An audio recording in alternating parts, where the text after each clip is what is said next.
Yeah, see? All right, welcome to the December 13th Planning Commission meeting. Any amendments to the agenda? Yes.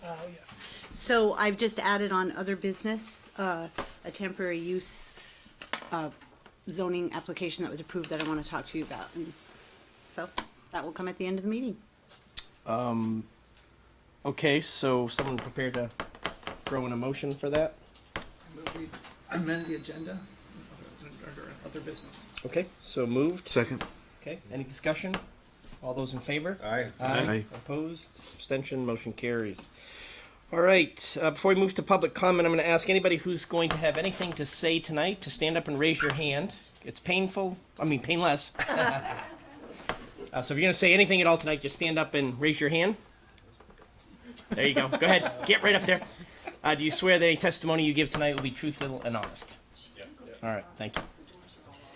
All right, so public comment. This is a chance for any members in the audience to address the commission on any items that either are not on the agenda or either of the items on the consent agenda. Also an opportunity for commissioners if you have any questions or items on the consent agenda. Yes, ma'am. Identify yourself for the record, please. Yes, my name is Patty Davis. Well, number one, I'm sitting between these two, and they are absolutely fantastic, which is why I'm here. These two. For the record, we did not pay her to say. I was going to say, this is the giving season, but Yeah, Merry Christmas, Merry Christmas. But, so I'm really green on this, so you guys have to help me. But my main question is, why is this town broken into districts? Specifically, agricultural, industrial, residential, conservation, when there's 22,000 people in the town thinking they can use the whole town? That's my question. Well. I know it's basic, but my background's ophthalmology, not zoning. But my issue is zoning. So I'm here to learn. Well, I can take a stab at that. It goes back a long way to separating uses and Euclidean zoning. Yay, right? And it's just a way for municipalities to manage growth in a way that makes sense. So you have certain uses in certain districts that are compatible uses. And so that we don't have industrial parks out in our agricultural fields or nuclear power plants in our residential neighborhoods. You just gotta split out things in terms of where they make the most sense, and that's where you get to districts. And it's the same in every town. Can I ask one other question? Sure. Then why do most towns have an objective for the people of the town? One single objective when they handle growth. And this town doesn't have an objective. it's actually not true. And most towns don't have just one single objectives. All towns are under state statute or fall under a town plan, which is the overriding document that sets the vision for the town. And your zoning and subdivision regulations are just a manifestation of the goals contained in that town plan, part of which is growth. But Dana could probably talk for hours on town plans. But in statutorily, we have to amend those town plans every 5 years now. It used to be 8. Oh, good. It's getting longer and longer, which is better. Used to be a lot less. Can you amend them now between 2016 and 2018? Because I think we really need them. Our next amendment is. Yeah, we're a ways out. I mean, if you want to learn about the town of Essex, the best place to go is to start with the currently adopted town plan, which is on our community development website on essex.org. And that lays out the vision for the town, and then everything kind of flows from there. Okay. But if you have ideas for changes to town plan, certainly bring them, and then Listen to these two. they'll go in the list, okay? Okay, So, please listen to these two, because someone's That's gonna your- get hurt. Because the safety of our town is not a priority, and I don't see that in our overall objective. But I'm talking, my background's ophthalmology, so I just wanna make people see. So, call it the KISS principle, I'm just trying to keep it simple. these two, I think, are trying to keep it simple, and it's really complicated listening to you guys at your meetings. But that's, like I said, it's me, I understand, but that's where I'm coming from. It's not safe here. If I could just add, to make sure that you are aware, there's a difference between a town ordinance and a town zoning regulation.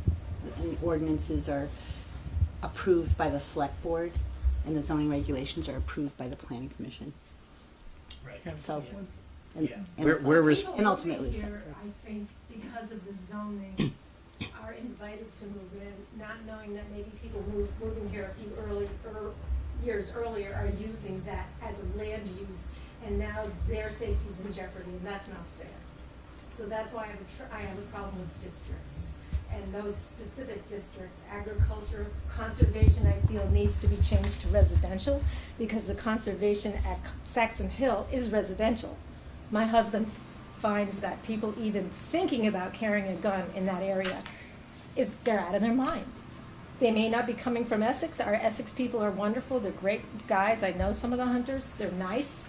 But the more you advertise on your maps, this is conservation, it needs to be changed to residential. There are way too many people. So But I can- that's my opinion. What I can promise you is the discussion about gun debate and gun ordinances will not happen at this table. I understand. That belongs at the select board, and if you have concerns, I definitely encourage you to go to their Monday meetings and voice them there, because they're the ones who have the authority to change You that guys stuff. still allow people to move here who put up target ranges, and I'm not talking about hunting, I'm talking about people that are like zoning administration that says, okay, you can move here and put up a target range. I have a problem with that. Right. And people that are living here first run 6 times up and down a public road that's gravel, that's abutting their land.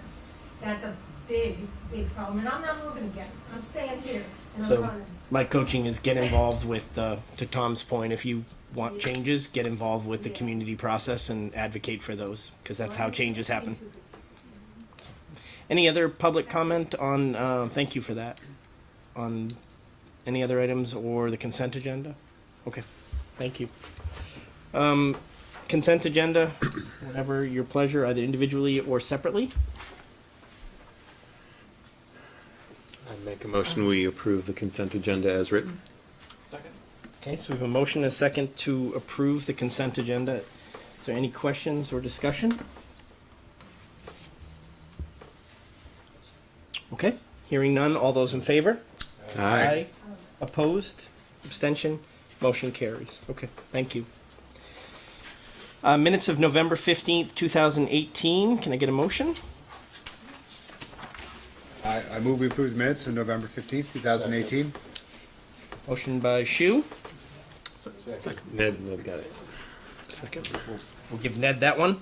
Now we know how Dustin feels when he's got to pick his second. Any changes or corrections? I won't do the page by page. Anybody have any changes they want to? All right, hearing none. All those in favor? Aye. Opposed?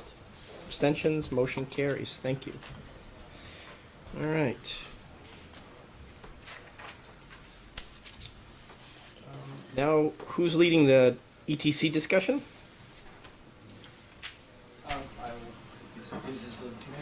Why don't you both come up? Join us.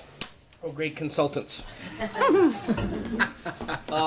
One of the things you got access to is the town plan, recreation figure, The recreation, plan and the town plan. okay, so the, Parks plan, recreation parks plan. not the rec needs assessment, the part in the town. Parks plan. Okay. Can you just a sec to pull that up?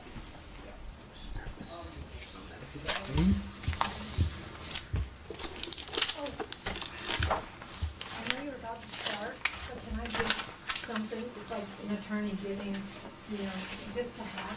Can I give this to someone? Okay. These are 115 signatures from Saxon Hill Road users. I'm not the only runner, my husband and I.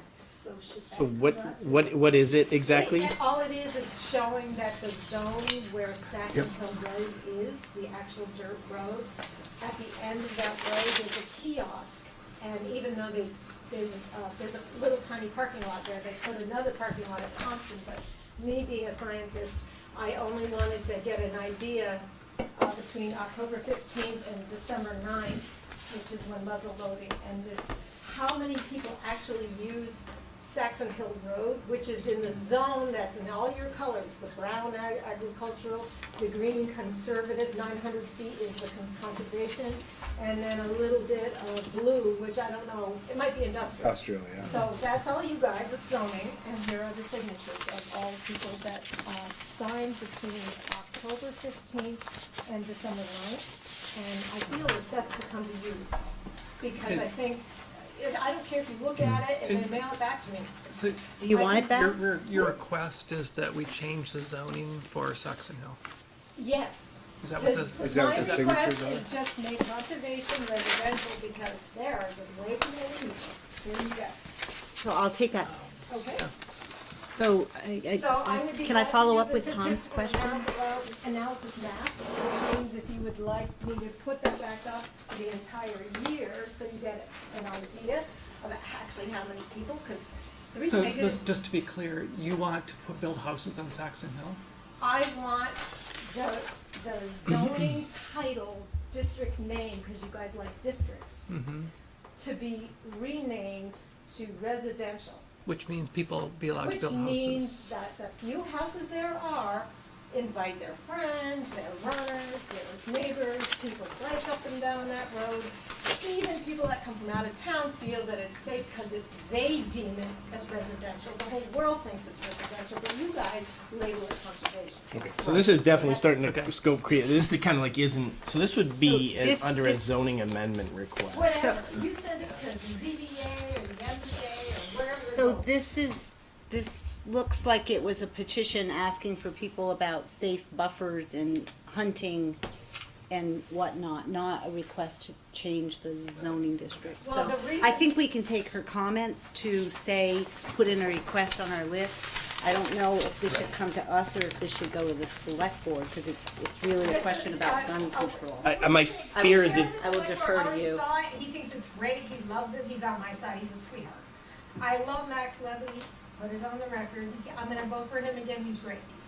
This, it's only my gut feeling that zoning and commissioners, or whatever your titles are, something needs to be changed, it's just my gut. Again, I tried to tell you in the beginning that I'm still learning, but I'm good at math, so statistically I can figure anything out, and there you go, I just wanted you to have some data. So Patty, we want to, it sounds like the board wants to support you. If you want to put a petition up asking a question, do you want this zoning district changed? That's something but this is. we just a- have nothing to do with this that is- right now. There's this- no, I understand. Specifically. So- Right now, I would love to see the zoning changed in the Saxon Hill area to be residential. So, That's what I would love. So we will put that on the list for future planning commission That's all. discussion. or, I mean, I don't want more houses. I mean, you can do what you want, but my point is, there are people there now. This is not a future town plan amendment I'm proposing, this is happening now. So whatever you wanna call it, I would please take away the word conservation, because there's just too many people, and okay. there's too many people. Can call me or email me later? Sure. And then we'll talk about maybe the right approach and ramifications of different I'll approaches. do whatever you need me to do. Okay. So Patty, I'm going to turn this over to the manager's office tomorrow because of it just wasn't asked the way you were asking tonight to change the zoning district. Sure. So either you can do it or I'll be happy to turn this over to the. Well, yeah, I trust you. I mean, Okay. you guys are the Okay, pros. that's fine. I trust you, I just wanted you to know my gut feeling. All right, let's, and that's it. let's get back to Sharon and Mark. let them. Yep. Okay, great. Thank you. There are tabs on the top. Oh, there you go. Sorry. And sorry, the computer decided it wanted to start running a virus scan, so it's going to be really slow. Alright, well, I'll try to go really slow with it.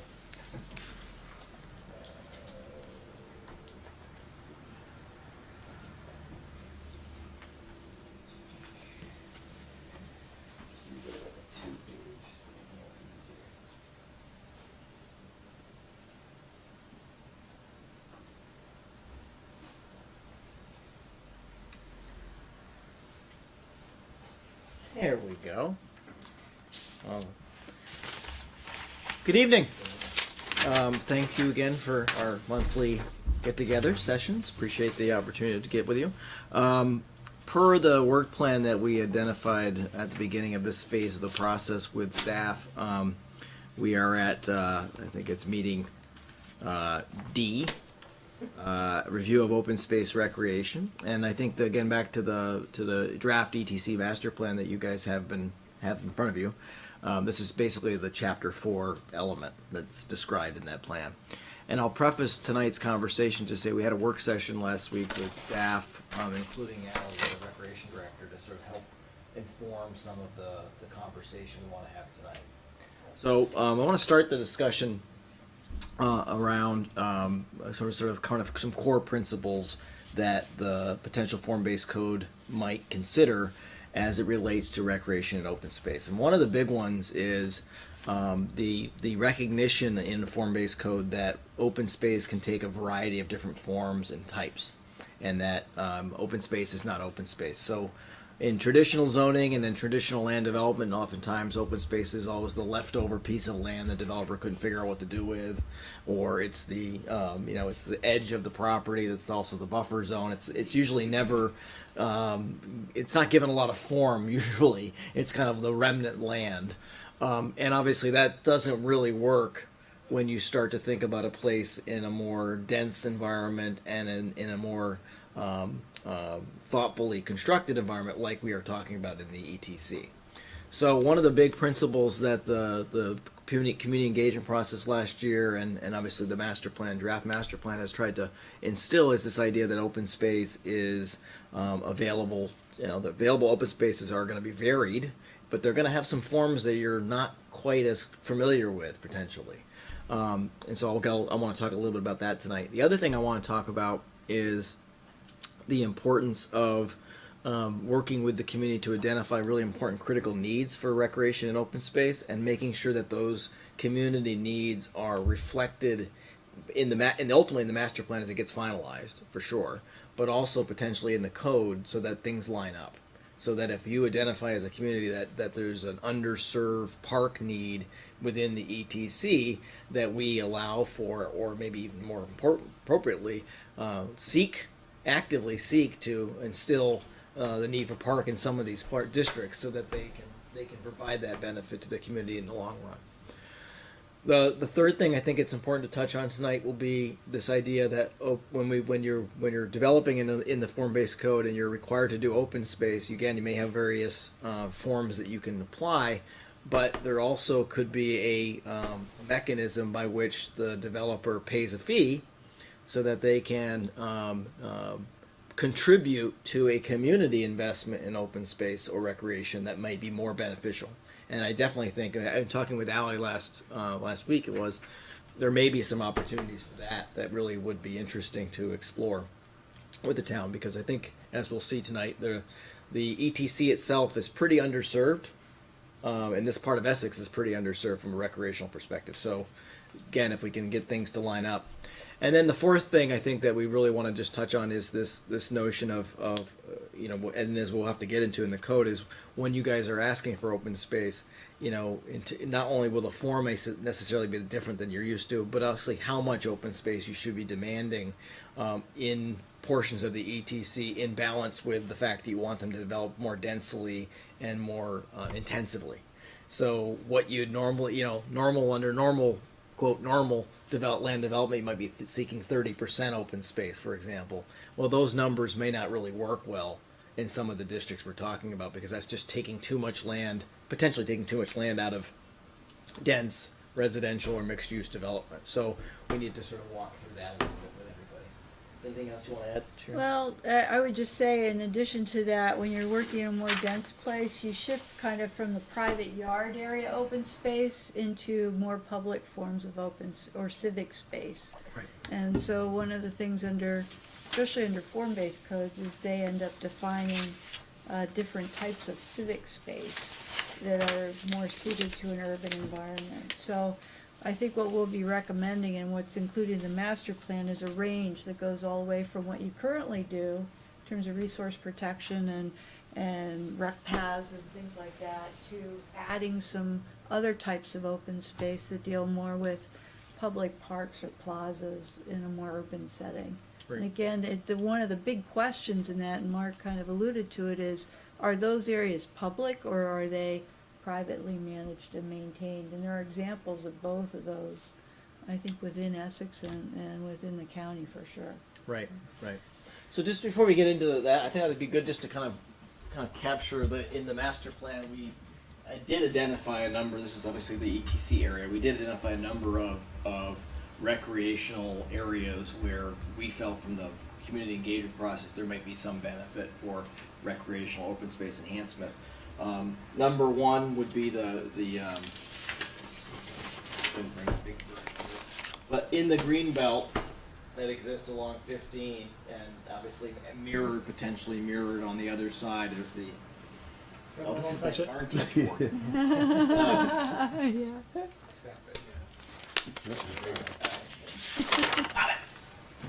And it's slow.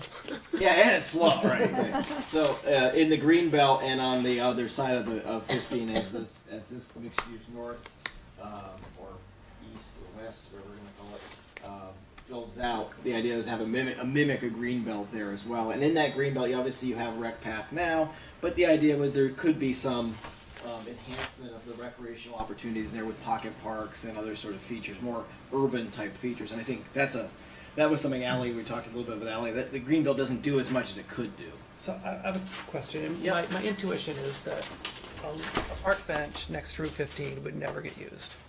I mean, I would never use it, and I can't imagine anybody else would. So. Right, but I think again, in terms of what this might be, again, as this architecture builds out, it could be little outdoor spaces in front of that. You're right, you're not going to be hanging out there all the time, but these open spaces don't necessarily have to be contemplative environments. They can be kind of more active environments. So they could be a little paved area with a couple benches that people wait for the restaurant down the street to get open. That's really what we're talking about. Okay. People do live there, so Yeah. they Well- might use a bench. So where I was going with this is, it seems like I've seen little pocket parks like between two buildings. Yes. So like you go back and it's away from the street. You don't Yep. hear the street as much. Right. And it's kind of like private, but it's It's not obviously private, yeah. it's obviously accessible. Right. And that seems like it'd be a nice place. You can go and have a conversation. But is there a way to steer the open space toward that sort of form versus right next to a road? Yeah, absolutely. And again, that depends on, I think the district by districts will need to look at that, what's really reasonable and appropriate there. I think within the Greenbelt, though, I think one thing working toward the Greenbelt's advantage is it's wide. And yes, there is traffic on Route 15, but it's not all the time. And so there are, in the evening, for example, Route 15's traffic volume drops significantly. Yeah. So I think there is an outdoor space even in front of the restaurant, for example. If you go there at 6 or 7 o'clock at night, it's not terrible out on Route 15, and it's the kind of thing I think that in terms of the recreational function of this. Obviously, it's serving right now as kind of a linear park, because there is a path through it. There is some landscaping, and that's not going to disappear. That certainly would continue. The question on the other side of 15 would be: do we kind of echo that, or do we add some additional sort of outdoor seating that may be associated with uses in that area? So if some of these uses turn into restaurants or gathering spots for people, maybe there is a little spot where people can park themselves. And eventually, if there's a connection up to Indian Brook with a trail, might be a good little place to sort of know to go to meet me at this little pocket park, and we'll get on our bikes and head up. Another way to think about that space and its utility from a rec perspective is if people are using that as a transportation corridor for walking or biking, it's probably nicer to have a little more separation from the road and a little more landscaping than to be right on Route 15. So it's not only serving this park and recreation function, but also a transportation function. Yeah, I think the path there is great. Yeah. And obviously, that being next to the road is not an issue. I'm just. The other one is using like a fitness course, for example, and that could be part of that, and that's a great it's an add-on here. I mean, we're kind of making lemonade out of lemons here, or whatever, but that's the reality. I think the decision to allow to create a green belt there and actually get some distance. You could have argued, you could argue either way. If you wanted to bring the buildings right on 15 and slow everybody down and turn it into more of a downtown environment, but that decision's been made. So we're kind of we're accepting that as a premise. So that being accepted, I think it becomes a question on the mixed use north is maintaining that green belt so that there's some symmetry to the design, so that the whole area kind of functions that way, and that you give the provisions for open space types and recreational types that actually both take that passive recreational piece, the path piece, as well as maybe offer up some chances for those little pocket parks where they're appropriate. The next one was number 2. This is the large scale green. So we've talked with staff, and Peter is making a step in that direction. It sounds like in terms of a green space within the retail environment that exists in the ETC, in the southern part of the ETC, which is good. I mean, does it fit exactly the form that we would have contemplated? No. But is it actually advancing the discussion about actually having a larger green space that can be related to some of the surrounding uses, be used for events and activities? Yes. So I think, whether it be by osmosis or cajoling or a number combination of things, it's kind of happened. So that's actually a good thing. But it is really, the idea in this part of the ETC is some central gathering space that actually functions as a way of bringing people together and serving events, and maybe over time as this development gets redone, because it will get redone eventually, there will be some modifications to that. The green can be probably a little bit better connected to the architecture, so there's a more inviting relationship between the buildings and this green. But I think as a beachhead of understanding, that's a good outcome that's happened, so that's good. But that's kind of part of the conversation that we've had. Number 3 is the potential park and recreation area. So we had done, this green space here is again, this is a situation where there may be public and private sort of interests, but there may be some potential for some green space there that would serve a broader community function rather than just a fallow land or a neighborhood function. And that's one of the things you see a lot of the PUDs or in subdivisions that have been done. They have open space parcels within the subdivision, but they're not necessarily connected to each other and they're not necessarily publicly accessible.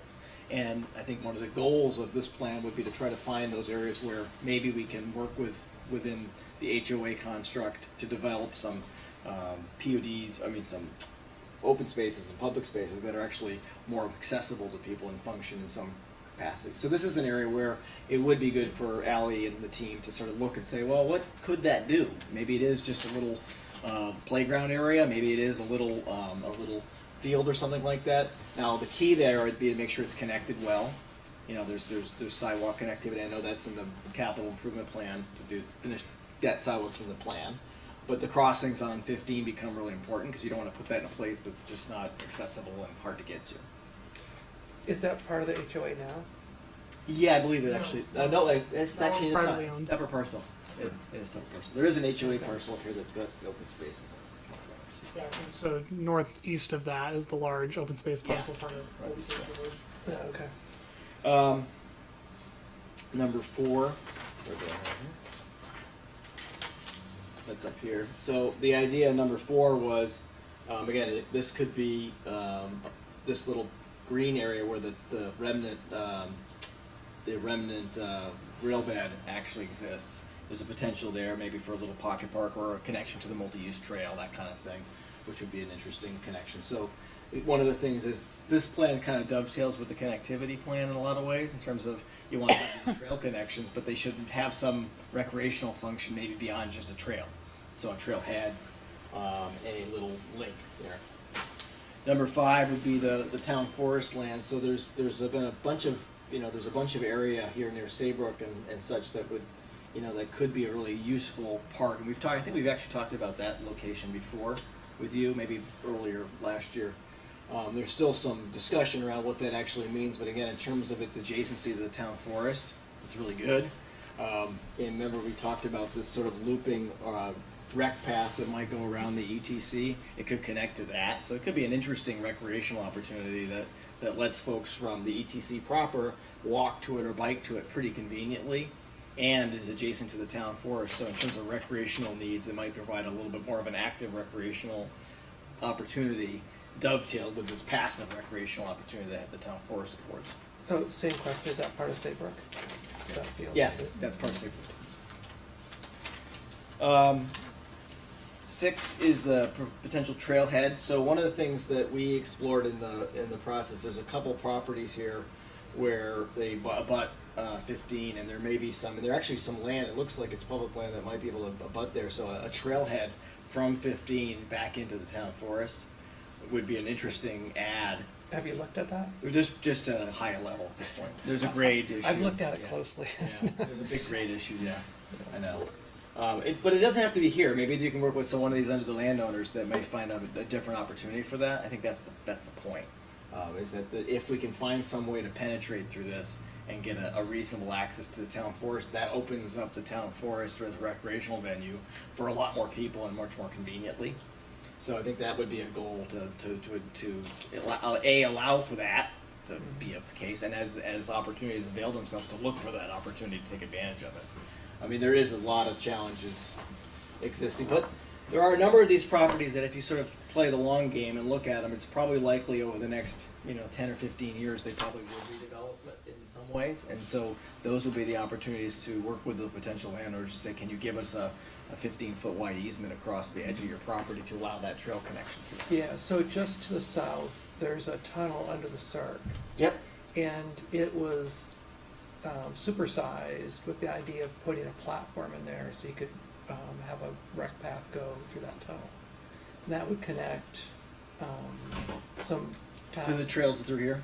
Yeah, it would Yeah. connect up there, and then down, there's some town property down Yeah. below that, so. In the ideal world, in my mind, we'd have, because we actually, in the connectivity plan, we show a crossing point right there near Price Chopper. Mhm. So, a elevated crossing, of a more formalized crossing of 15. Obviously, there's issues with that Yeah. in terms of being able to do it with V-Trans and such. But the idea would be that would be where these things kind of converge.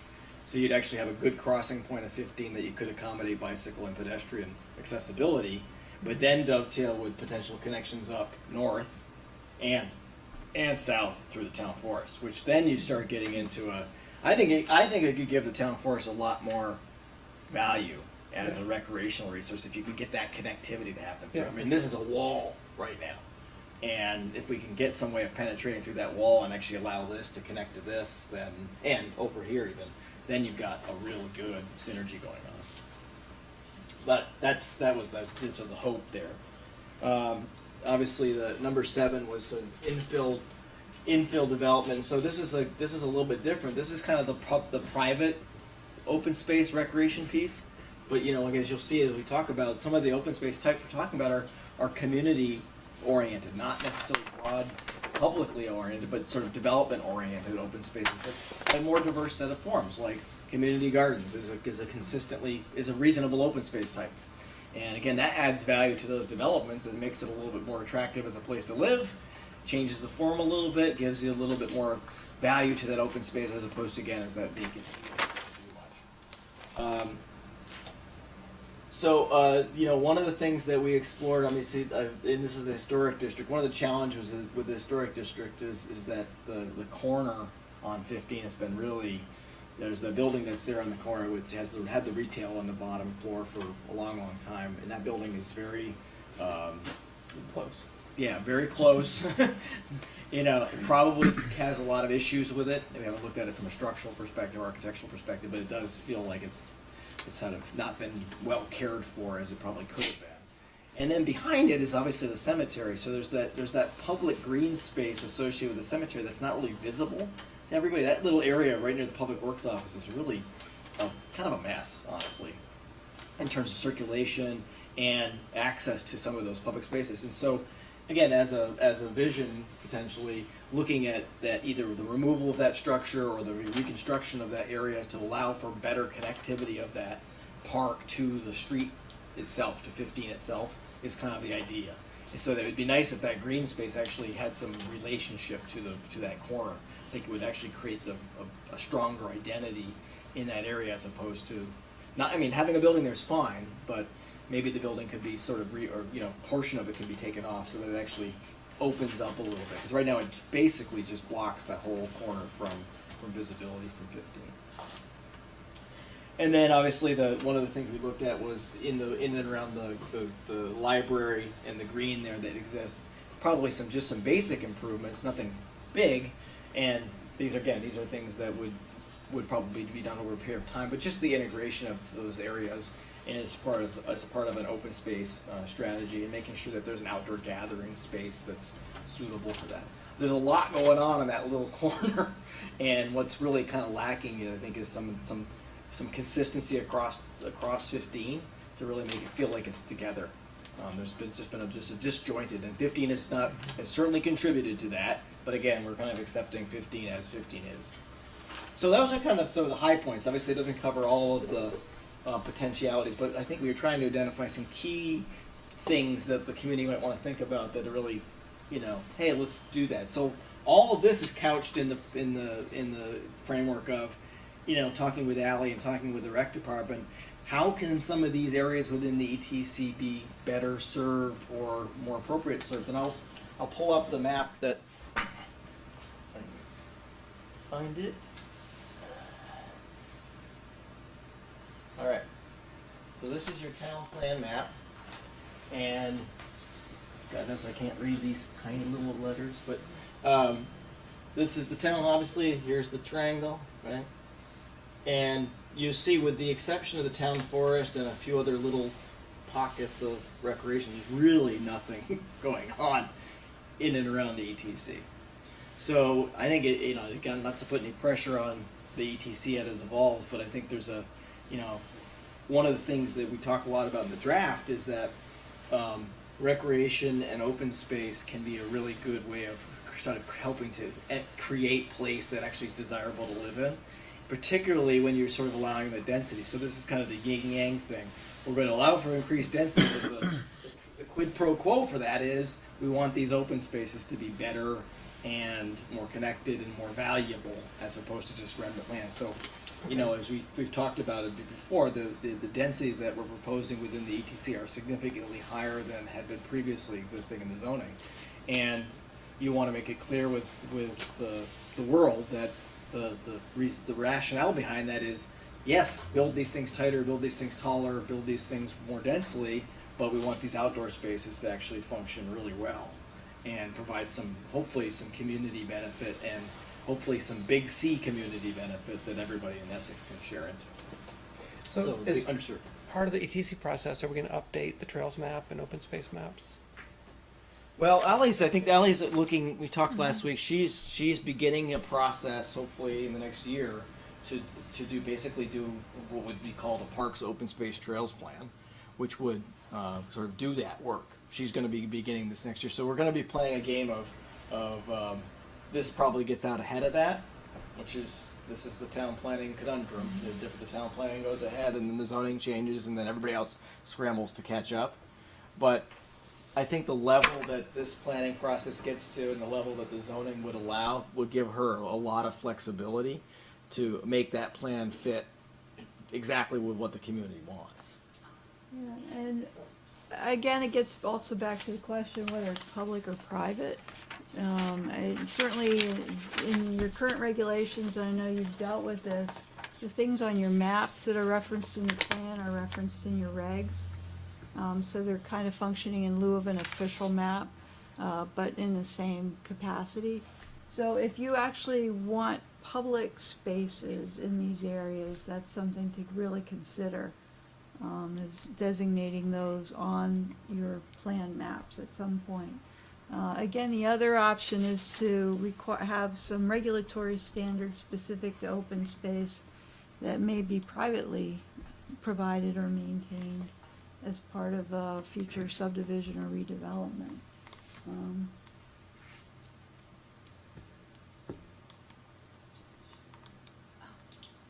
All right. So I just wanted to spend a couple minutes talking about the different types of open space that the master plan was contemplating, and you can see, you get everything from green square, pocket park to, this is the kind of the more intensive ones that you would potentially want to have. But again, they can take various forms, and code can be very prescriptive about what goes in a park. I mean, you can talk about the number of benches per, per acre. You can talk about the percentage that is hardscape versus softscape. I mean, you can regulate very deeply if you feel it's appropriate. And that is one thing as we move through this process with you, we're going to be asking, how do you feel about regulating these things? But probably at today's level, it's just recognizing that when you're offering up to or selecting within each district what's an appropriate type of open space, these things can come various forms, and these forms can be wildly different than what people may be accustomed to, and also get into this whole public-private piece. So there may be places within the ETC where the community wants open space or recreational assets that are worth investing in, and I don't know which type that would be. Probably not some of these more urban forms, but probably some of the more park-like forms. And if that's the case, you can be very clear with where that goes. You can be very clear as to the size that needs to be. You can be very clear as to the intention of that, so that you can be very prescriptive about that.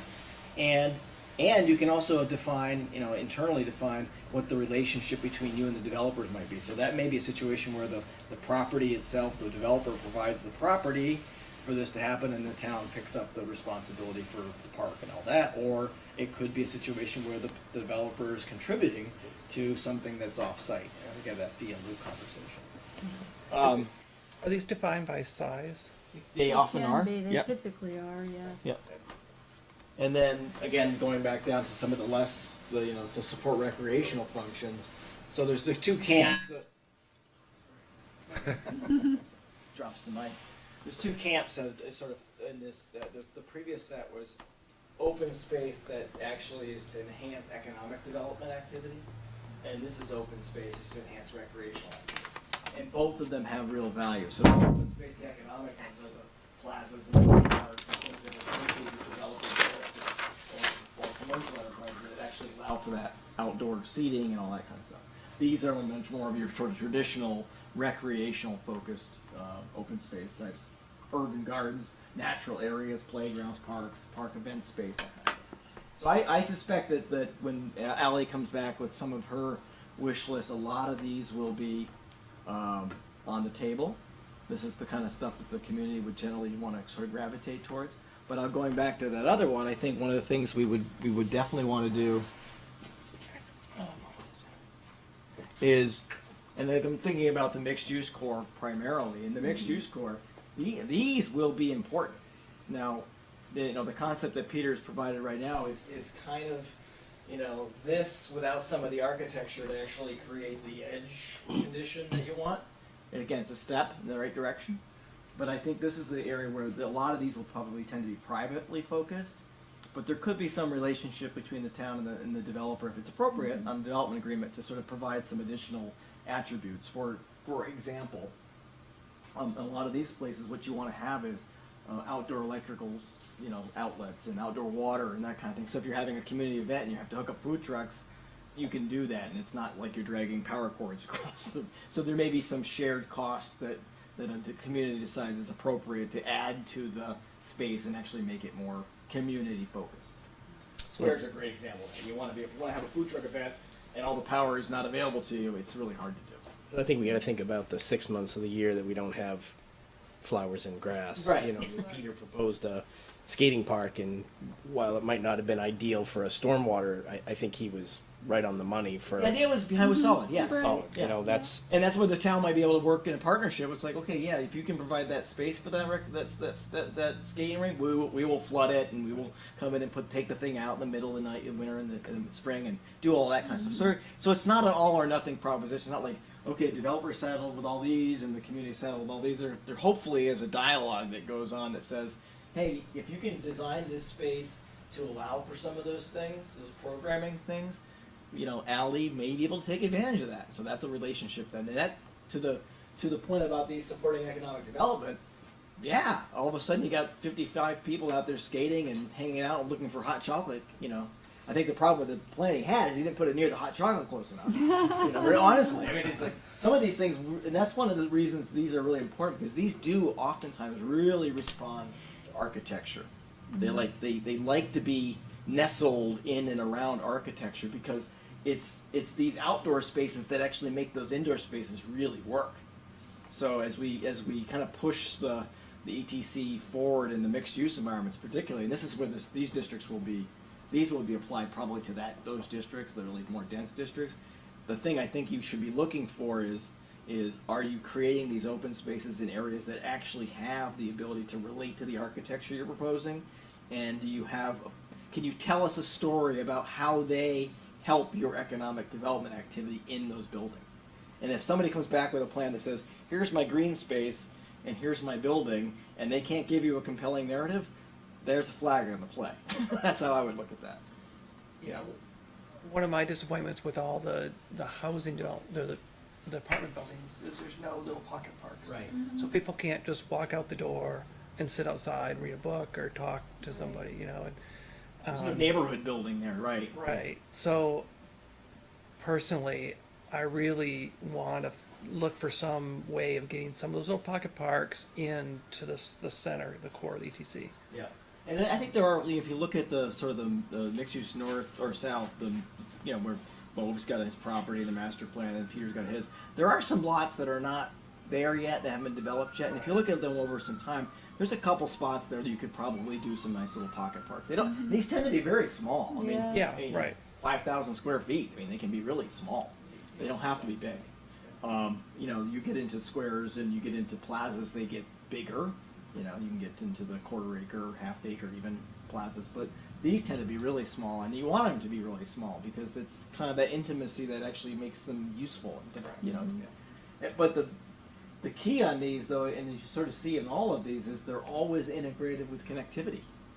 So that's the other thing is that little pocket park that's adjacent to a residential development that sits out by itself, and you can't get to it. It doesn't really provide any value, right? Mm-hmm. So these are things that, I think as the ETC evolves, the code could really be kind of more forceful in terms of communicating that these are important because these are valuable assets that provide the residents or the owners of those properties benefit. And I think that good developers will see that. They'll realize that if they put this in next to their coffee shop or they put a little square area next to their building, that's going to help them. It's a cost, yes, but it's a cost that actually comes back and serves them well.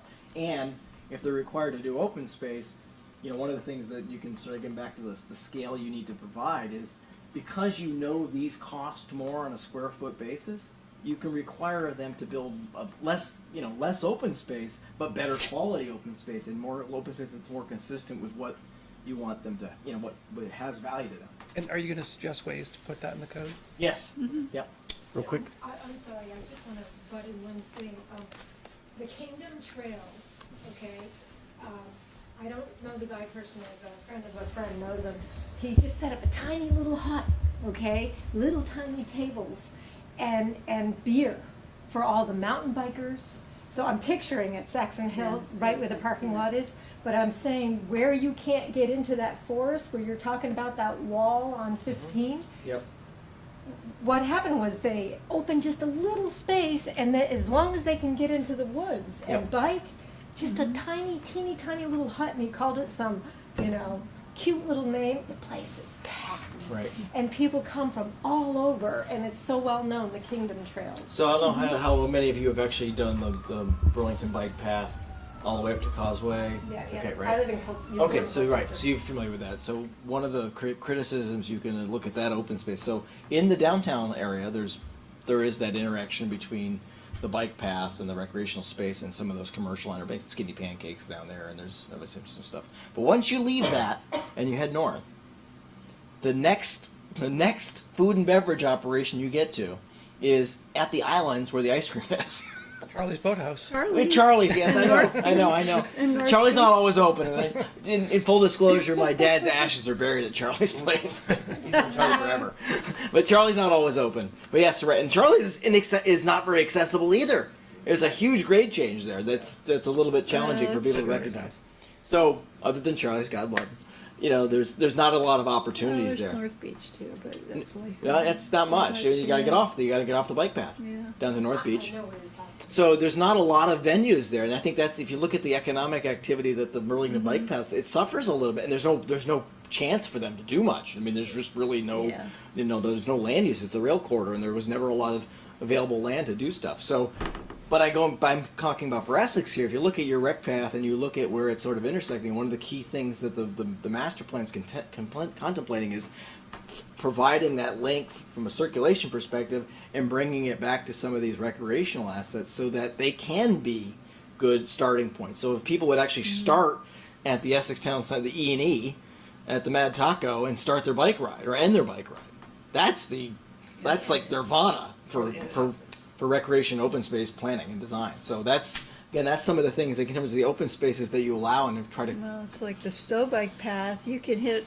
several. Picasso, and there's all sorts of stuff there. Yeah, the whole the only thing they length don't of do that. very well in Stowe bike path. Again, this is a rant on the bike paths. But the thing they don't do very well in bike paths in Stowe is you go down the bike path. They don't have a sign on the bike path that says "Go up this way for Picasso, the blue donkey, and all that sort of stuff." They don't tell you that. I've talked to Tom Jackman before. It's like, put a sign up. There's a lot of people that don't know where they are, Yeah.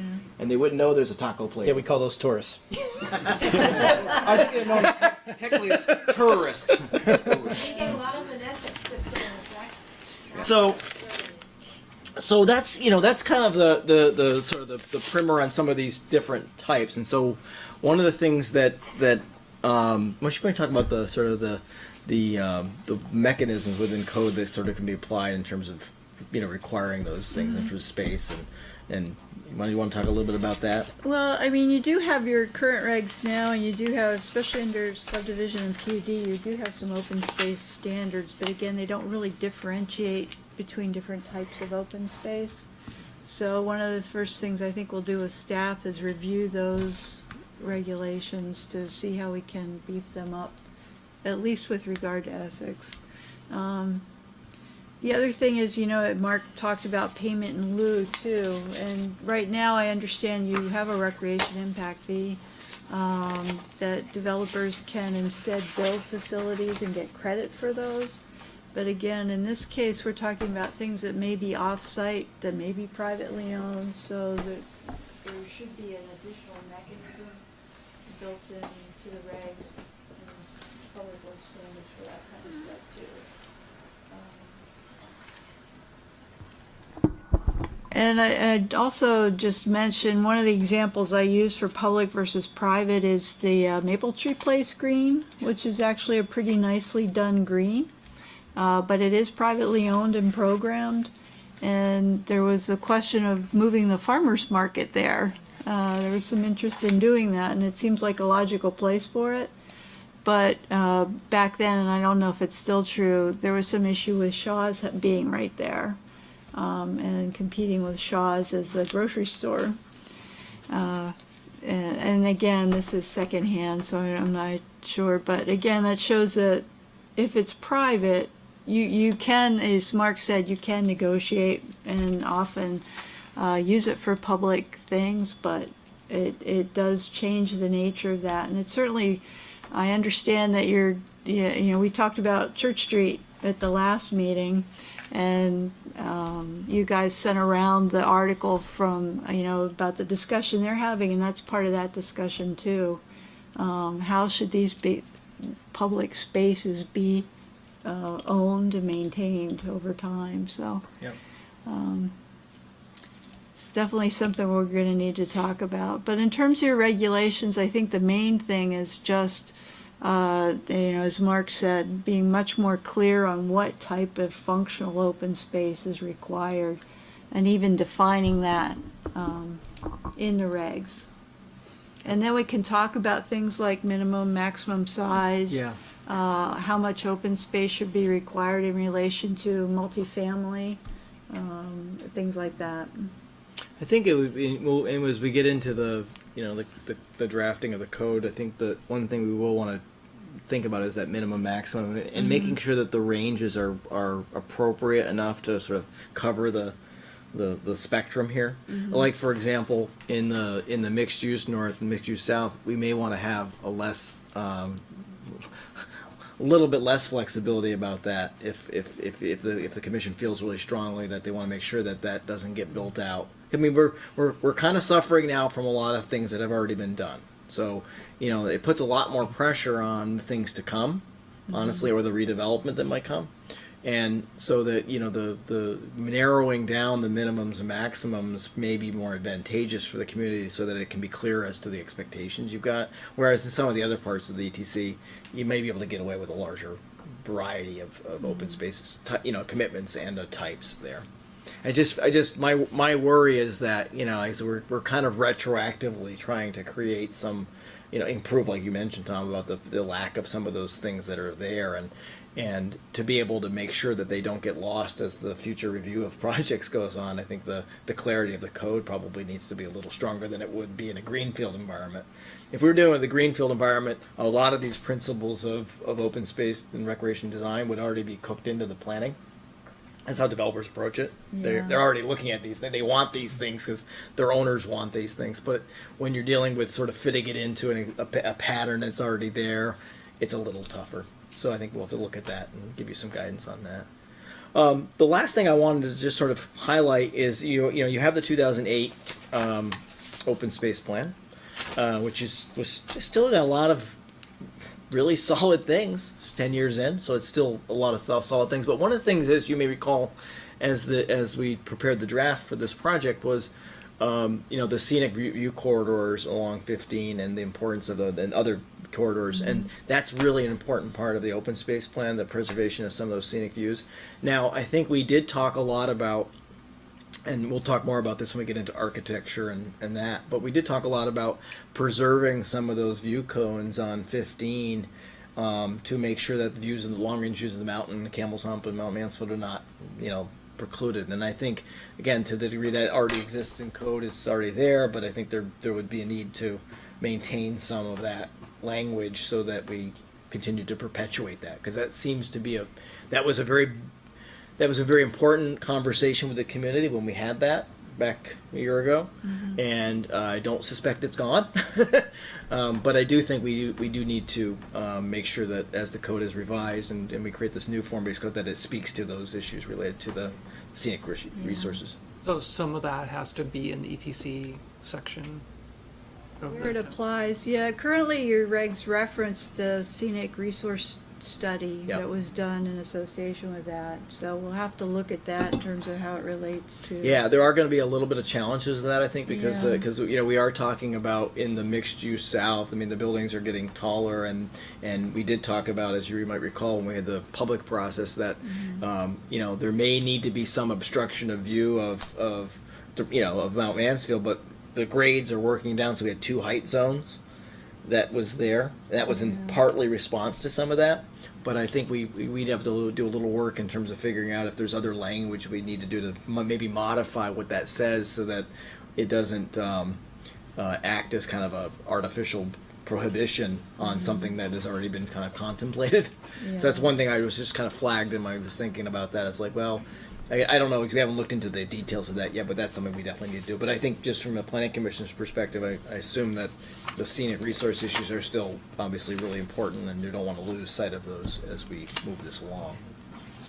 Yeah, and the scenic resource protection district, we actually have passed, but we don't really have a lot of experience with it. And it doesn't cover this area either. It doesn't cover this area, yeah. Right. So there are things to learn from that. It's an overlay district, and but to the extent that we have had an opportunity to use it a little bit, it's confusing to us. Yeah. And What is the basis of confusion? I'm just curious. well, it started out well and good. We did a photo inventory of the town, of the scenic roads, and every 500 feet, we took 360 photos. And the emphasis, if you remember the project, was views to the mountains. And the idea was to save the views to Mount Mansfield and Camel's Hump. So that was the big idea. And, but the grain, and so what there is least scenic to most scenic. But the grain is, it's very hard to use it.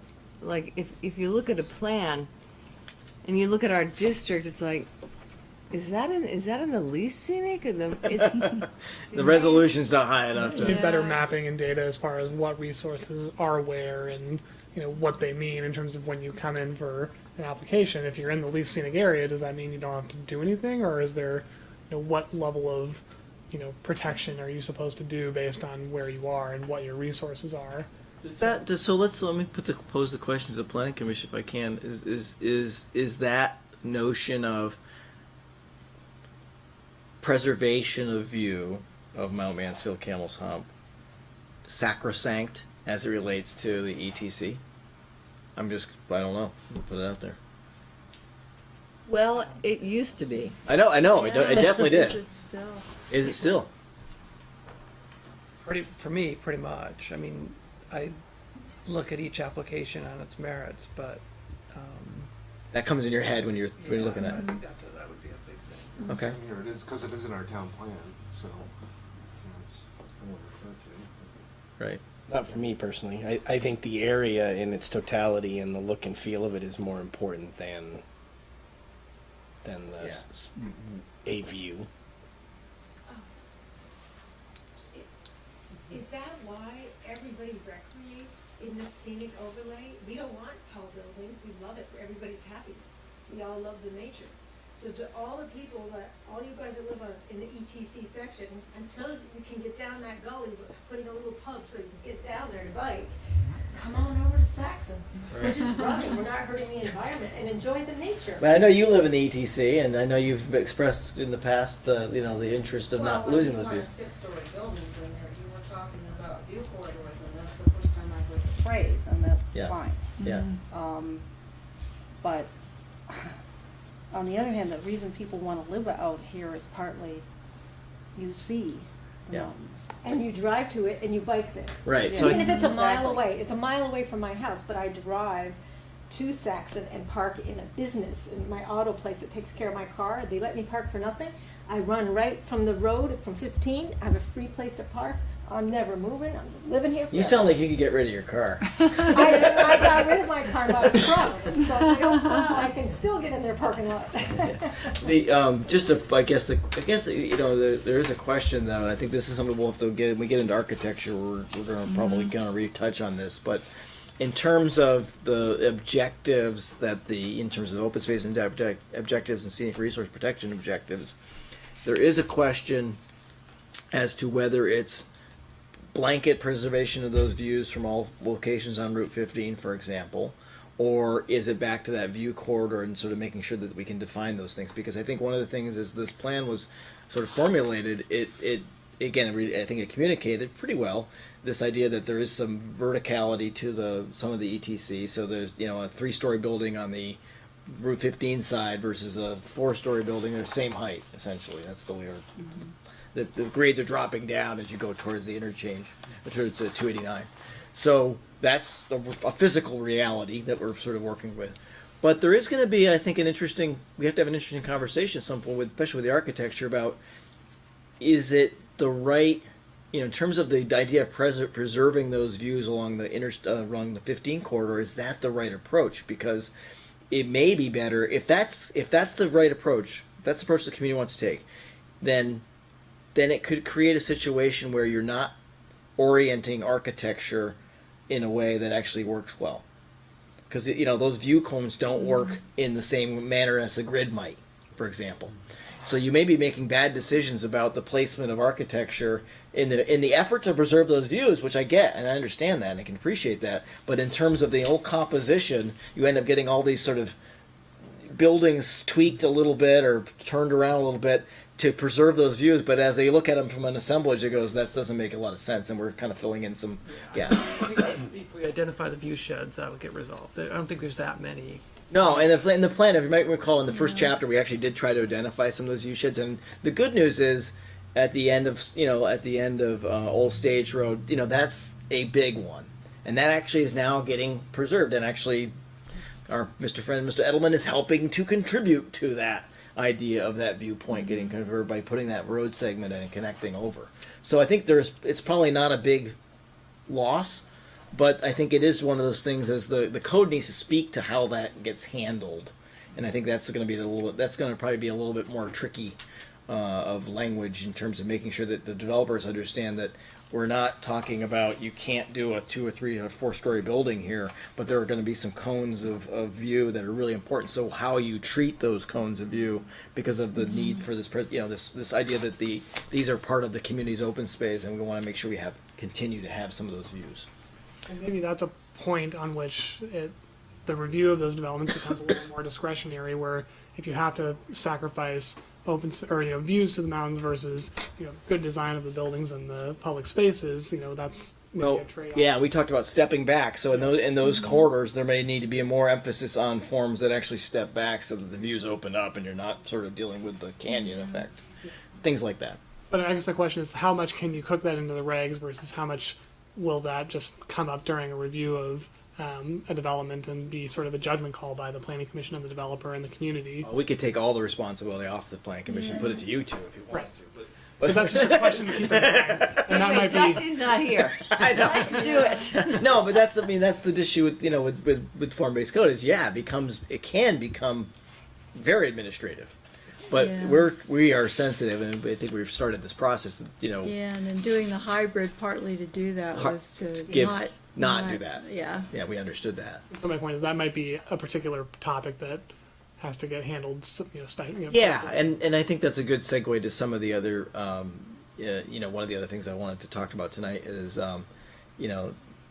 we've been going through all these different elements, and we have more to go. The architecture's next. Next month is starting architecture, or actually February now. I'll talk about that in a minute. Architecture and then uses are going to be the last 2 big things, and those are 2 big things to work through. But we've been breaking all these things out into some pieces just to kind of have get you guys thinking about them. Hopefully, get some of those bike rack elements to sort of keep track of some of the comments. But I want to make it very clear: we're not. We will need to work with you guys to figure out what you want to regulate and what you don't. At the end of the day, it's up to you guys to decide how far you want to take these regulations and how prescriptive you want to be, and how, to Darren's point, how flexible do you think you need to be to maintain some options.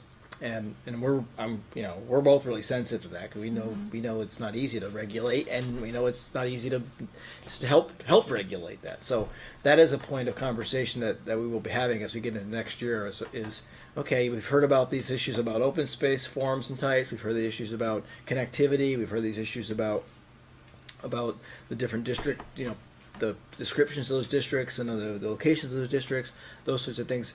We can talk about how detailed we want. And this conversation will be really important when we get into architecture and the forms that go along with that. Because there are lots of, and we talked a little bit about this with staff last week, there's a lot of ways to regulate buildings, and you can get picking out drapes if you really want to.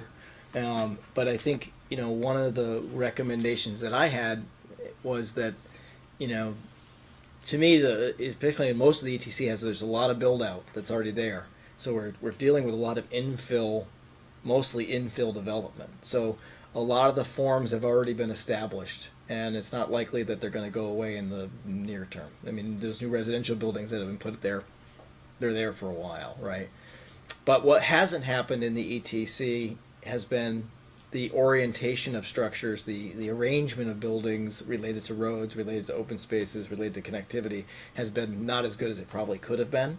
So working in the form part of this, the architecture part of this, to make sure that buildings solve some of those problems as they come in, the new ones come in, or the retrofits of old ones come in, that to me seems to be the biggest bang for the buck in terms of what the regulations could help to steer this in the direction you want to go. But that's we'll get to that.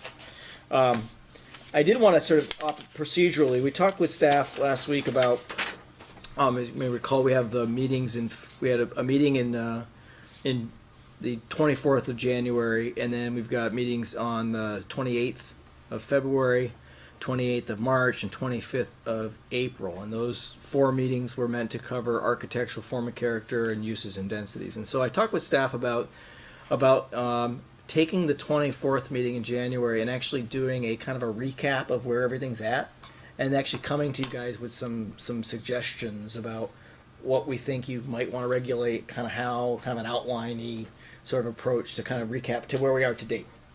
And then give you something to respond to, because I think I see that, I know I'm on my plan commission, it's helpful to have somebody give me something to respond to. It helps me a lot. So instead of doing 2 meetings on uses and densities, we would do 1 meeting on uses and densities, because I think we've already kind of touched on those a lot in the previous discussions.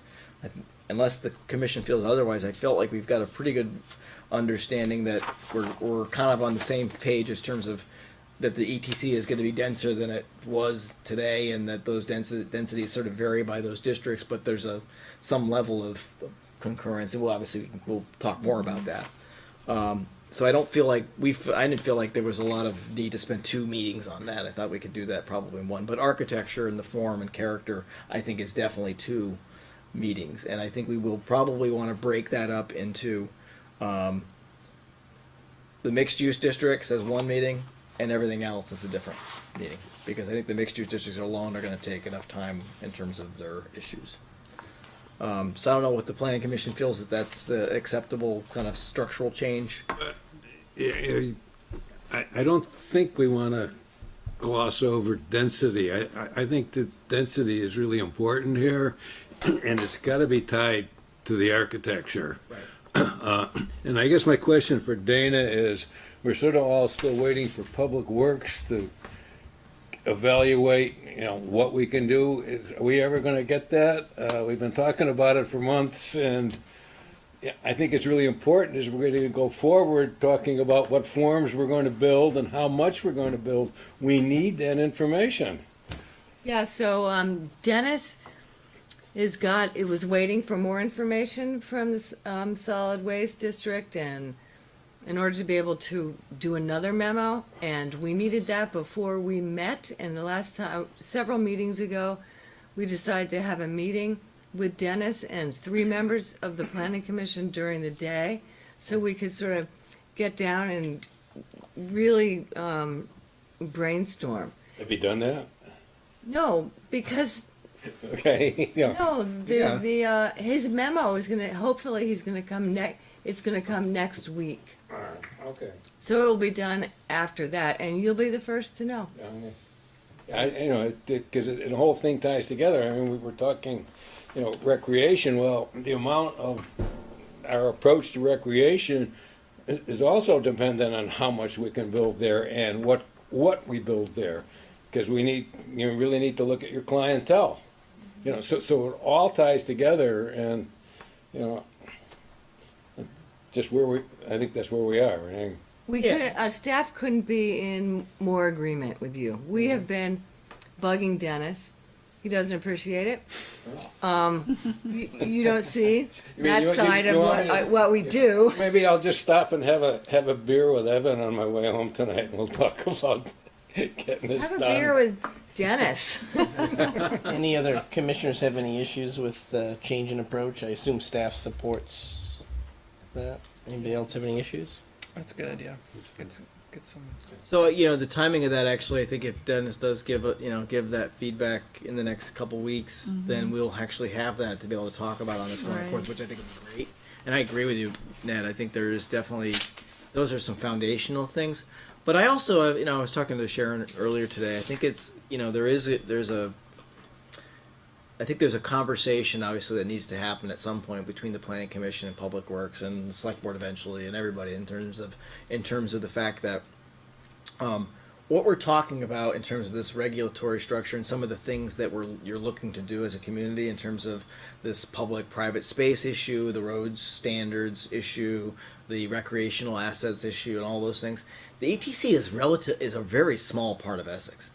So we know, we've had this conversation from the beginning. I think there's been no delusions as to the fact when you're dealing with trying to create a place that's more elevated in its character and more pedestrian oriented and more dense like we're talking about, that there's going to be some additional costs associated with that. It's not always on the community at large. It's not always on the private sector at large. There's always a place in between where those two things go. But it's a fair statement to say that when you decide that you want to have an outdoor space that actually looks good, has all the sort of some of the accoutrements of a place, that it costs more money to maintain.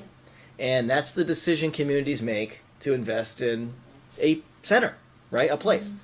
So in that, again, that's not to I think some of the conversations, some of the comments that we've seen to date, I think may not really fully reflect the fact that what we're talking about, the commitment of Essex on, might be is a very small area. And so, yes, there may be some additional costs in terms of those things, but you're applying those enhancements to place in the area of town that has the most potential economic development opportunity to pay you back, which is different. So the feedback that I've got in individual conversations, and I think Dustin would agree, is that I think commissioners are anxious to start actually doing work and not have a break from the high level conversations, which is very theoretical, and actually start having some of the substantive conversations about some of the actual topics. That's how I feel personally. I don't know if other folks kind of share that. So I think Yeah, I'm looking forward to when we can go through some examples. Once we get past the point of, Yep. anxious to hear what you have to propose, but then, if you look, even looking back, we talked about this at the last meeting, looking back at some previously approved items that have come through, and then kind of running them through that playbook and just talk about See what how they it do. play out. Yeah. Yeah. Yeah, and again, if the commission feels like they want to, if we want to stop where we are now and work through these issues and then park the conversation about architecture, we could do that too. I mean, we could we're totally amenable to changing the approach to this. I thought, when we crafted the work plan, I think it was meant as a way of hopefully getting the planning commission as much on board with sort of the plan, the vision, as much as possible, so that when we got into that drafting mode, we were sort of all kind of can come back to that touchstone and say, okay, I remember why we're doing this now, right? Why are we talking about these different types of open space? Well, Mark talked about that at one point. This makes a lot of sense, or it doesn't. But this is probably a good point where we could decide. Again, there's a number of substantive. We have district boundaries, for example, that we've kind of worked through, and I think we've got some clarity around those. We've got purpose statements that could be written for each of these districts that would be we need to have eventually. We're at a point where those could be drafted and crafted up and decided. I think we've got some language that we could start to pull together related to the types of open spaces that would make sense in each district, and can clarify that and start talking about some of the scales of those things. We've got some language I think we could pull together in terms of the connectivity, the types of street sections that we think would make some sense. So again, we can, and it may make some sense. I'm just thinking out loud here. Apologize if it's noisy. But it may make some sense to do that, because the issues that you brought up, Ned, and the issues that Dennis has, the capacity of the ETC to build out because of the water sewer issue, that's a structural thing that is independent of the regulations in a lot of ways. You can enable regulations to allow really high density, but if you don't have the water, it's not going to happen. So that's not something that the regulations need to really worry about. These other things, though, I would contend are, regardless of what you decide relative to the build out, is really critical, like the paths, the walkway connections, I just see you bringing, I agree, because I just see you bringing, a lot of months click by and we keep talking about hypotheticals, and at some point I think the planning commission and the community and staff need to sit down and talk about, do we want buildings up against the street, or do we want to pull? We've talked about the options and the 5 different ways you can do it, or however many there are, but we never seen the land. So I think some of us are anxious to get into, before too much time passes, maybe doing some of that lifting and seeing what it looks like. And then to John's point, how would that have affected some of our current projects, or how will it affect maybe some of the undeveloped spaces? I just want to remind everybody, we're in the middle of the budget cycle, and that's the problem with Dennis. He has to, January is all looking at the budget, and then February is cutting, and I've sat through these cycles twice So part of the problem with Dennis is the pressure on him about the budget. I Yeah, think we and need to remember that. Yeah, I But mean, that's also for this whole between- thing, January, for these people, January, the top of the staff and all the department heads are just absolutely focused on the budget. And But that's what outside of this process, and I kind of will let that happen. I mean, that's a yearly thing that happens every year, and that really shouldn't impact the work we're doing. I mean, we've got a pretty, we're not too aggressive on our schedule. Okay, so I maybe, you know, if the planning commission would indulge me a chance to chat with staff about that, but I'm again just sort of off the cuff here. I think there may be some logic to cooking into this next couple months maybe a break in this process, because I think it has been helpful. I mean, I hope it's been helpful for us for sure.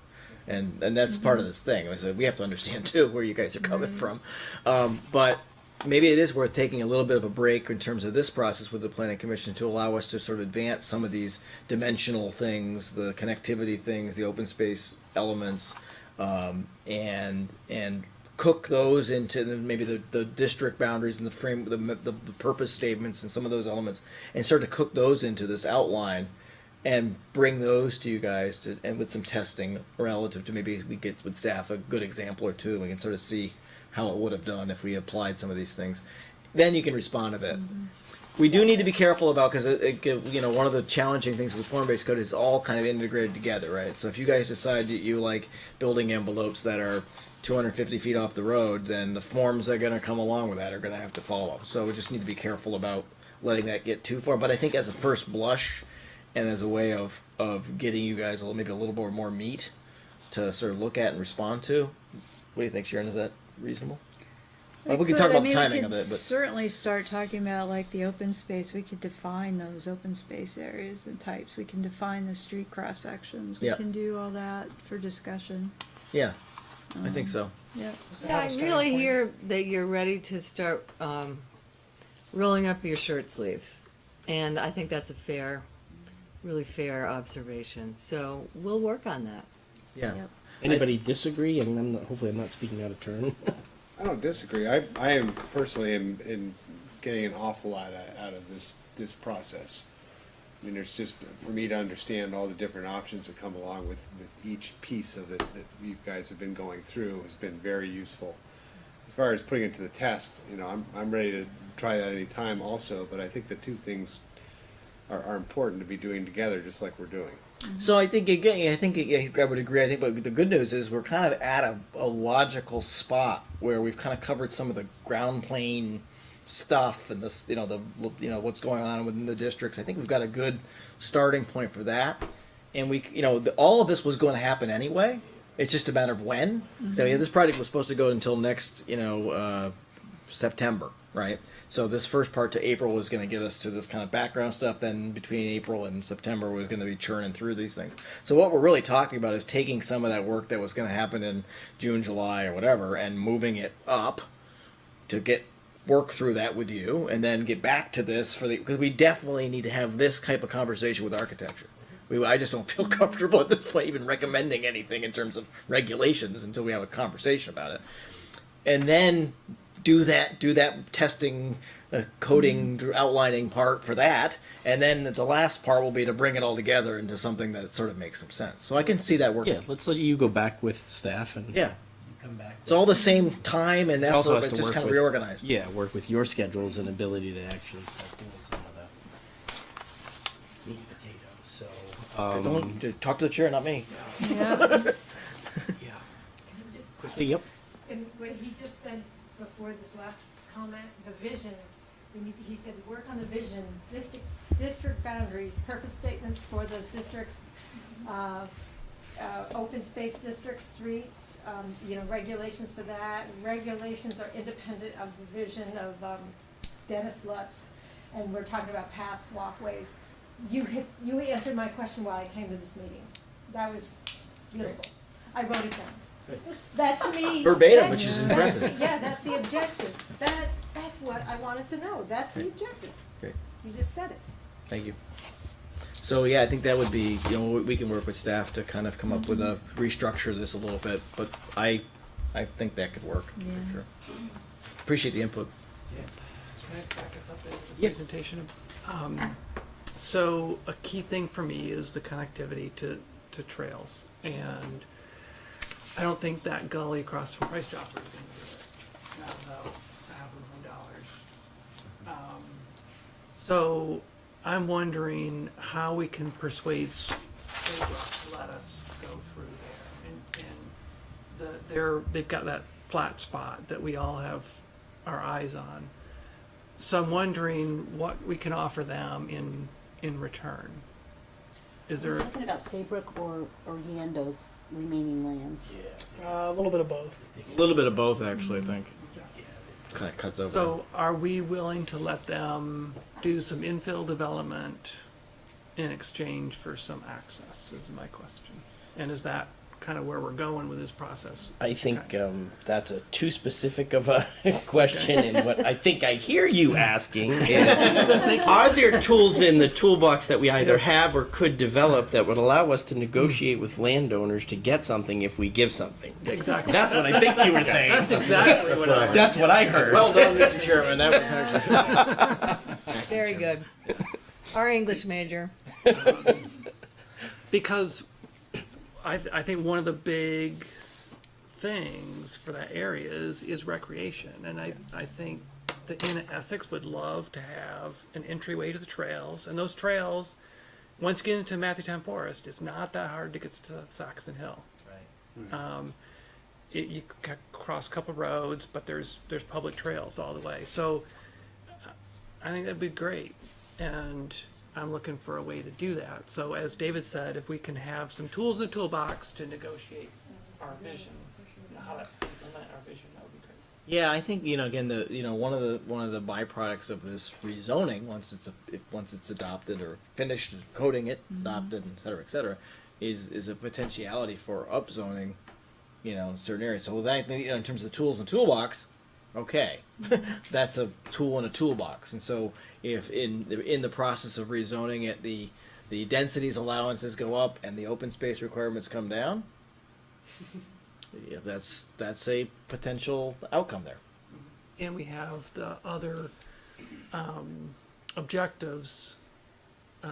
So even though the open space goes down, we have some objectives to improve the quality of the. Yeah. So instead of whatever percent of open space Saybrook has, like 30%. It's a huge percentage of open space, right? Instead of 30%, it goes to 20% or 15%, and the quid pro quo is that it comes to 15% with trail access through their property. Okay, there's a public benefit that's worth 15% of field, in my mind. So yeah, I think those again exactly. That is the purpose of this plan. So that's good that it's actually having its intended function of having those conversations. But again, back to the conversation with Ally, I think there is, it would be really great if the town is sort of identifying at a town plan / recreation plan level those things too, so that, I think we talked about at the beginning of this project, I'm a big proponent of having all these things line up so that when a developer is kind of coming in, they can go to the town plan, they can go to the rec plan, they can go to the master plan, they can go to the zoning, and there's everybody's speaking the same hymnal, and it's not a question as to whether or not this level of connectivity or this level of recreational access is important.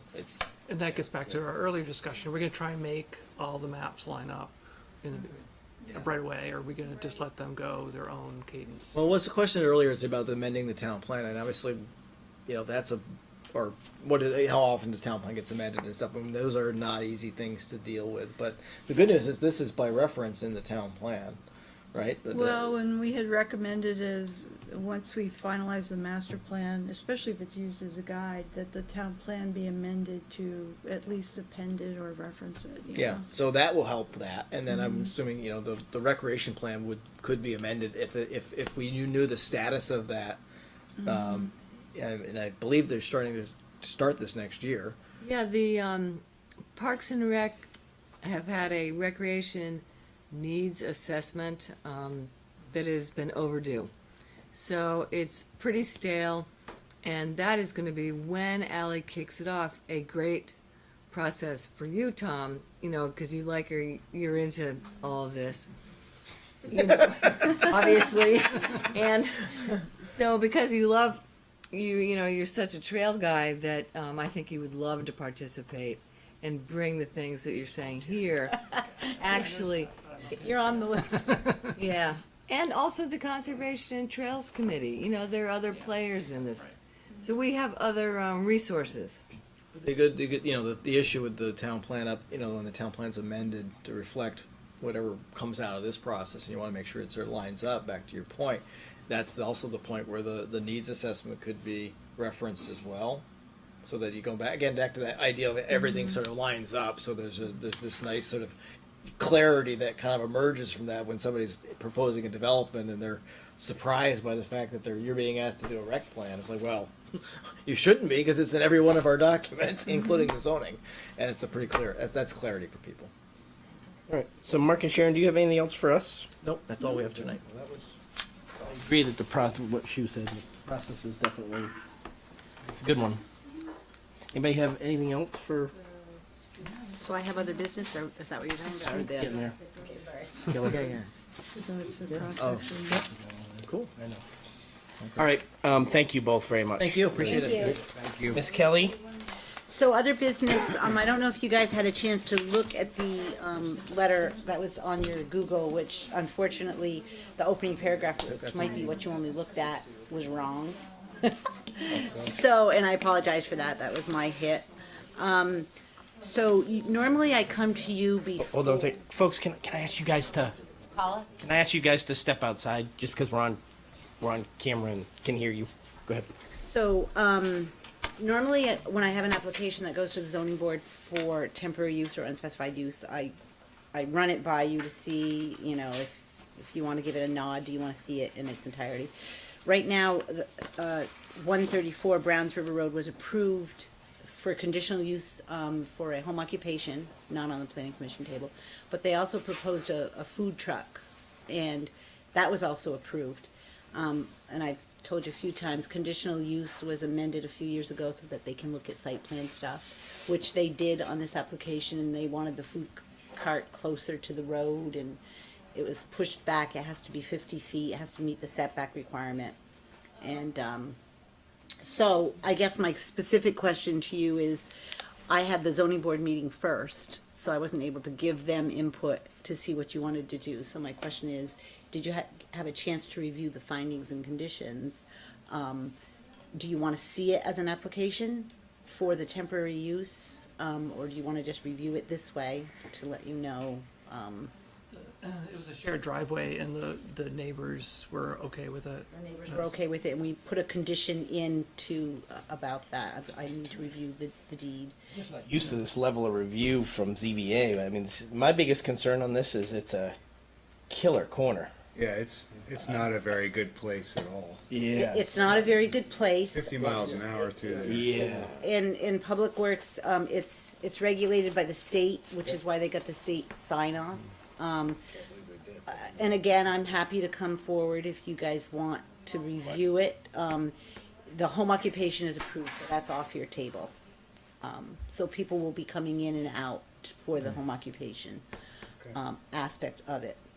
So it would strictly be for the, My only concern is, I'm a little worried that, they're operating as sort of an ongoing food service, and I worry about handicap access. I don't have any idea. You have to park, and you have tables. How do you get your wheelchair to the food cart? Has that stuff been looked at? Has it been considered? Or because it's going to be a public facility, and so they run into a different set of rules, in my opinion.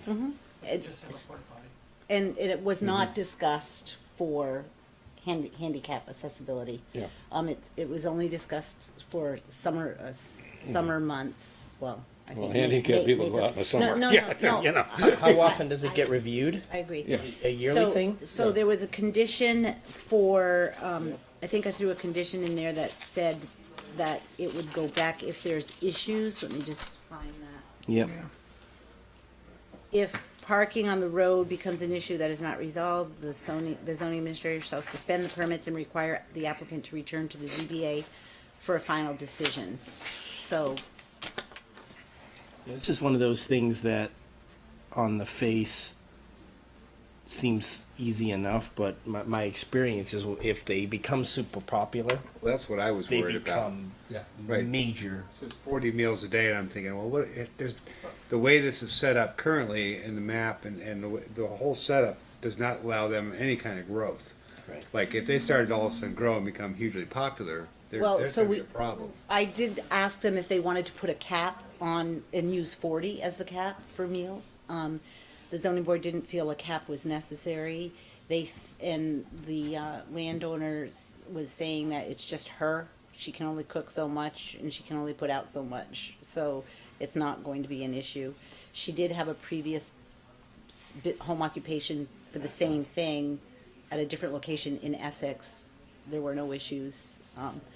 But I'm happy, I mean, I'm happy for it to come before you if you want to discuss it. I was thinking I was going to put it on consent, but it sounds like it wouldn't be because you may have other questions to talk about that we usually don't do for consent. So that means there's two bodies reviewing this then? So we have, So temporary, only for the temporary use. right, I know the home occupation's Yes, done. yeah. That's done. So, if it were to come to you and if you denied the food truck, then she would just do the home occupation full-time out of her home. So when she's doing the food truck, she won't have people come to pick up in her house and also, they'd be taking out, if they didn't want to stay, they'd take out from the cart. So when something comes, we don't usually do traffic. That's already been done by the The state, right? state's already signed off on that one. State signed off already, so we, Is that because 128 is state highway? state highway, yeah. That's why it's so poorly excuse me.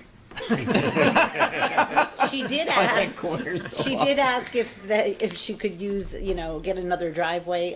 It's like, the state won't give you another No, driveway you can't because have it's. another curb cut already. You got two. And the reason they made, the 50-foot, not, they tried to argue they want it close to the road to get visibility so people would know. And it's like, it came up, the travel is too fast. I think it's 40 miles per hour, but people do 50. It's 50 there. Yeah, they do. Yeah. But she said it was 40. It's no, it's a recommended 40 on the corner. It's a Yep. yellow sign. It's a 50-mile-hour zone all the way around there. Yeah. So. So I don't know. I don't know that we need to review it as an application. I'm just voicing my concerns. I think there's things about having that truck out there that I don't think is not right. I think that if you guys are not so comfortable and want to put finer eyes on it, we should have it come in as an application. It wouldn't be consent, so you can discuss some further things, but What are we gonna discuss, though? I mean, we're not gonna say there's corner, there's not sight distance or something. Right, We're there's- not gonna be the traffic engineer here. Right, Tom's right. There's nothing we can jump on here necessarily at this point. Do you I mean, feel the way like it you can put the teeth you need into it and have the oversight you need to make sure that it's safe and well, I think that the biggest concern from all the departments were people are going to stop on the road and it's fast and so. Definitely will.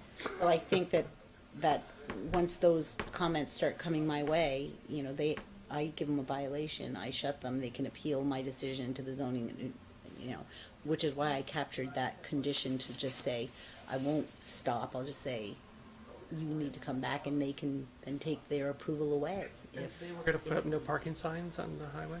They're gonna put up no parking signs, yep. And some sort of physical barrier, maybe.